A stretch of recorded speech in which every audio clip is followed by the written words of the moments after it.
পরিবহন আসলে দূরপাল্লা বলেন, শর্ট রুট বলেন, কোন রুটের প্রাইস বাড়ে নাই। তেলের দাম যেহেতু বাড়ছে, তাইলে সবকিছু বাড়বে। স্পিড ড্রাইভার তেলের দাম যেহেতু বাড়ছে, তাহলে এগুলো চালিত হয়, তার জন্য 10 টাকা করে বাড়াইছে। 100 টাকার পরিবর্তে আমরা 110 টাকা ভাড়া নির্ধারণ করা হয়েছে। তো 110 টাকায় আমরা নিচ্ছি এখন। ওটা নিয়ে আমাদের ফ্যামিলি চলে, আমাদের ড্রাইভার যারা শ্রমিক ভাই তারাও চলতেছে, এইভাবেই আমরা দিন কাটছে। সারা পৃথিবীর একই অবস্থা আমাদেরকে মেনে নিতে হবে। আমরা দেশবাসী মোটামুটি শান্ত আছি। সরকার চাইলে কিন্তু কাটরিও কমাইতে পারবে আর কি, যাত্রী সুবিধা হবে আর কি, মানে গরিব গুণী মানুষ হয়রানি হবে না। পরিবহন আসলে দূরপাল্লা বলেন, শর্ট রুট বলেন, কোন রুটের গাড়ি প্রাইস বাড়ে নাই। পূর্বের যে ভাড়া ছিল সেই ভাড়াই আছে। ওখান থেকে ডিসকাউন্ট দিয়ে বর্তমানে আমরা যাত্রী সার্ভিস দিচ্ছি। আসলে তেলের দাম বাড়ছে, তারপরে ডিজেলের দাম বাড়ছে, সব দাম বাড়লেও মালিক সমিতি বলেন সরকারের সাথে আলোচনার পর্যায়ে আছে। ওই ওদিক দিয়ে যে সিদ্ধান্ত আসবে আমরা ওটা কক্সবাজারে বসে বাস্তবায়ন করবো। এই পর্যন্ত আপাতত কোনো টিকিটের প্রাইস বাড়েনি। আলোচনা তো চলমান, দেখা যাক ওটা কয়দিনের ভিতরে সিদ্ধান্ত আসে। হয়তো বা সপ্তাহ লাগতে পারে, হয়তো মাসও লাগতে পারে। এখন সরকারের উপর নির্ভর করতেছে পরিবহন সেক্টরের শ্রমিকরা কিভাবে ভাড়া নেবে বা গিয়ে করবে। দাবি তো আছে অবশ্যই। তেলের দাম যেহেতু বাড়ছে, তাইলে সবকিছু বাড়বে।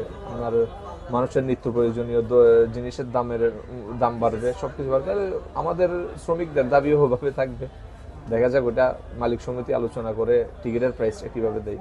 যে বিশ্বের যুদ্ধের কারণে তেল গ্যাসের দাম বৃদ্ধি হওয়ার কারণে স্বাভাবিক তেলের দাম যেহেতু বৃদ্ধি হয়ে গেছে, তারপর যাতায়াতের ওরা যেহেতু স্পিড ড্রাইভার তেলের দাম যেহেতু বাড়ছে, তাহলে এগুলো চালিত হয়, তার জন্য 10 টাকা করে বাড়াইছে। এগুলো তো আমরা সন্তুষ্ট না, দেখে তো উপায় নেই, কারণ তেলের দাম বাড়ছে এখানে তো বাড়াইতে হবে। আমরা সন্তুষ্ট, যেহেতু তেলের দাম কমলে হয়তো আবার কমাবে আর কি। সারা বাংলাদেশ পৃথিবীতে আপনার তেলের সংকট হয়েছে। এই তেলের সংকটের কারণে বিভিন্ন দেশে আগে থেকে তেলের দাম বৃদ্ধি হয়েছে। তার সমন্বয়ে আমাদের বাংলাদেশও গত পরশুদিন একটা মোটামুটি দামের একটা বৃদ্ধি করেছে। যেমন গতকাল আমরা আগে পেট্রোল নিতাম 126 টাকা মোবিল সহ, এটা এখন 145 টাকার মতো, 19 টাকার মতো বৃদ্ধি হয়েছে।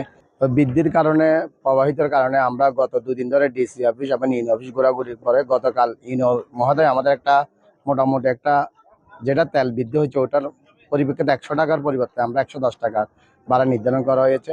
তো 110 টাকায় আমরা নিচ্ছি এখন।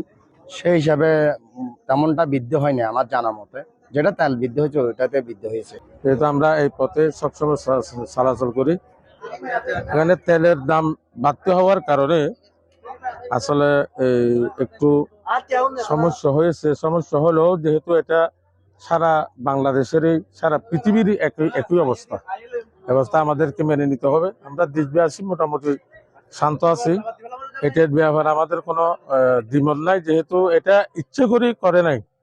এটা হচ্ছে যে তেলের সংকটের কারণে মোটামুটি আমরা দ্বীপবাসী যারা আছি, আমাদের মোটামুটি চলের এখন সমস্যা বেশি।